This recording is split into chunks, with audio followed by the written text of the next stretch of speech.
Is this thing on? Welcome back to Big Mouth and fancy seeing you here in June. I'm very welcome, my friends, and especially my enemies. Come in, sit down, no touching. I don't do the touching. Hello and welcome to my latest Doctor Who video, a bit of a news roundup. Apparently in one of the episodes of the remaining episodes of season 12, we have got a former Game of Thrones alum. No, it's no one to shout about. I mean, it's some old guy called Ian. Anyway, I think he appears in the Mary Shelley episode if you're interested in guest stars and things like that. But that's not really the exciting stuff. This is the exciting stuff. So this is a quote, another quote from Chris Chibnall, and I really like this. They're buoyant and they're having fun when we leave. No, let's start again, because I'm misreading this. Jesus, it's just too early. I haven't even had my breakfast or my cigarette yet. Let's start again. In Spyfall Part 1, they're buoyant and they're having fun. Where we leave them at the end of episode 10 is an entirely different place. This is good. I don't like happy endings. I don't want them to be happy. I want the Doctor to be challenged, and I want the Doctor to be compelled, and I want to see something massive. It's coming abundantly clear to me now that really season 11 was like this kind of New Hope, Star Wars New Hope. Season 12 is The Empire Strikes Back, and maybe season 13 is more of The Return of the Jedi, where maybe the real enemy of Chris Chibnall's arc and story, it reveals itself and we see what's going on. But I think a lot will be revealed. This is going to be a really dark finale. It's going to be like alien ships, shooting, fighting. Look, from what Chris Chibnall is saying, I'm very, very excited. And just to hear that this is going to end with these people, leaving these people in such an unhappy place, these characters, I want to see my Doctor challenged. This finale really has to come the time where people say, wow, Jodie Whittaker, amazing. She's my Doctor now. I get it now. I get her Doctor now. That's what we want to hear. We want to hear, look, some people are never going to accept her as the Doctor, whether it's because she's a woman or they just don't like the way she performs it or how it's written for her. Some people are never going to accept it, and those people are not the target. Chibnall can't please them, never. But there are genuine Doctor Who fans who've been watching Doctor Who for a long time, who are still watching, who are just waiting for Jodie to become their Doctor. It's like when I was waiting for Matt Smith to become my Doctor, or David Tennant.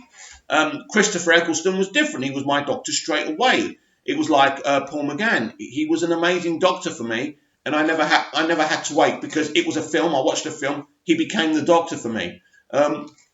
But this is a process, especially with New Who with me, and I'm just waiting for Jodie to become my Doctor. And I have this little feeling by the end of this finale, just like in Last of the Time Lords with David Tennant, I'm going to be saying, this is my Doctor. Now, I want to talk about Sacha Dhawan's Master, because there's a big interview in the Doctor Who magazine. I don't have access to that interview because I don't have the magazine, unfortunately. But we will talk about what he's saying. What he likes the most about the Master is his relationship with the Doctor. It's a really deep relationship. It goes back so many years. It's like they're siblings. It's like they're brothers and sisters. Sacha also says that the Master's damaged, and that's never going to change. So it really seems to me the kind of info that Chris Chibnall is giving Sacha on this character means that not only does Sacha get this character, but so does Chris Chibnall. And that really gives me a lot of hope and a lot of faith in Chris Chibnall that he's doing something. I mean, people will come out with terms and say he doesn't know what he's doing. No, he doesn't. To you, because he's not giving you what you want, you're saying he doesn't know what he's doing. As he's recently said, he doesn't read reviews. He just does his thing and goes home. He loves the job. At the end of the day, it isn't about... I mean, I think he does listen to feedback, because season 12 is definitely some of the stuff we're getting, like the old creatures, I think we're getting the Dalek Civil War at Christmas or on New Year's Day next year. We're getting the Cybermen for the two-part finale. So it's clear, if he hasn't been listening, the BBC certainly have. Because last year, people were a bit disappointed There was not really many Doctor Who connections. It was part of the problem. It was kind of a denial of making it Doctor Who. It was, I even remember, and I've said this to you guys before, you had a Bradley Walsh, Mandip Gill, and Cole, and was it Tolson Cole, that's his name, all in a car before The Woman Who Fell to Earth premiered. And basically he was saying, welcome to all the new fans. And it's at that reason I started to think to myself, they don't really give a shit about us. All they care about is bringing new people into the show. And that was disappointing because, yeah, welcome to all the new fans, that's great, but what about us? Don't we matter? And it did seem that we didn't matter anymore in season 11, and that was sad, and that was a shame. And I think what's happened with season 12 at least, he's trying to bring us back, because obviously a lot of us did go away, because there was this kind of, what's going on here? Is this even Doctor Who anymore? You know, apart from the TARDIS and the opening titles, what is this show now? It was kind of this denial that they were Doctor Who, and it was a bit odd. It was a bit odd.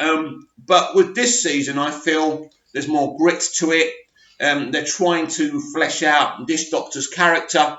I think he did what he wanted to do. I'm sure he attracted at least a few new people to Doctor Who. So I mean, the ratings are not record-breaking or anything, but they're not record-breakingly low either, no matter what the fandom menace say. So yeah, talking about Sacha Dhawan's Master, I liked what I saw in Spyfall Part 1 and 2. I really did. But I think what we're going to get in this two-part finale, and there's no question about it, he's going to be in this two-part finale. People are going to say, is the Master going to appear? Well, Chris Chibnall hasn't said no. He did say no with Captain Jack Harkness. He came out and said that. So it does look like we're definitely getting the Master for the two-part finale. Now, on Captain Jack not coming back, it's going to be interesting, because if we do see Captain Jack, then we know that Chibnall blatantly lies to the fans. Now, I ain't got a problem with that. I think it's fun. If he wanted to keep the surprise going and he says, no, he's not coming back again, and it's just a lie, but we shall see. I think he's telling the truth. I mean, I did want to see Captain Jack again. It does seem like maybe a cameo for now. Well, it wasn't a cameo, it was more than that, wasn't it?